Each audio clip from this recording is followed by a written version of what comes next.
SOLO stands for Structure of Observed Learning Outcomes. This taxonomy was put together in the 1980s to give a way of thinking about how students' understanding increases in complexity as they get further into a topic. There are 5 levels to the taxonomy, and we're going to have a look at these now, and each one is illustrated by a simple visualization. Notice how the shapes grow in complexity. The first is a small red circle, while the fifth is 3 rectangles connected together and supplemented by a further collection of shapes. The images reflect the 5 levels of the taxonomy, each of which is more complex than the last. The level of complexity is a reflection of the level of understanding the student has about the topic of study. Let's take a look at each level in turn.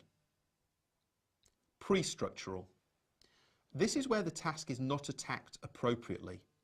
The student hasn't really understood the point and uses too simple a way of going about it.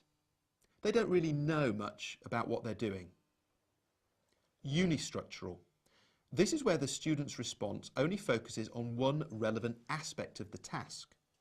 Keywords include define, identity, do a simple procedure.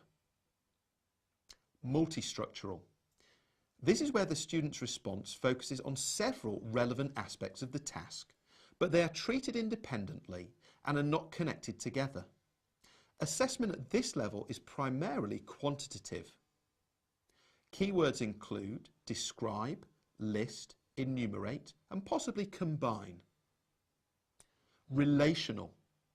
This is where the different aspects of the learning have become integrated into a coherent whole. This level is what is normally meant by an adequate understanding of a topic.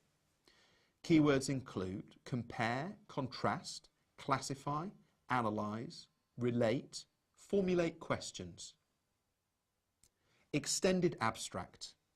This is where the previous integrated whole may be conceptualised at a higher level of abstraction and generalised to a new topic or area. So this is where students have developed a more in-depth understanding of the topic. Keywords include evaluate, generalise, predict, create, and hypothesize. Overall, we can see that SOLO taxonomy is a really good way to map the increasing level of complexity contained within learning. It allows us to think about how student understanding goes from a very simple stage to a much more complex stage. Golden nugget. SOLO taxonomy is a model that allows us to describe the increasing levels of complexity in a student's understanding of a subject.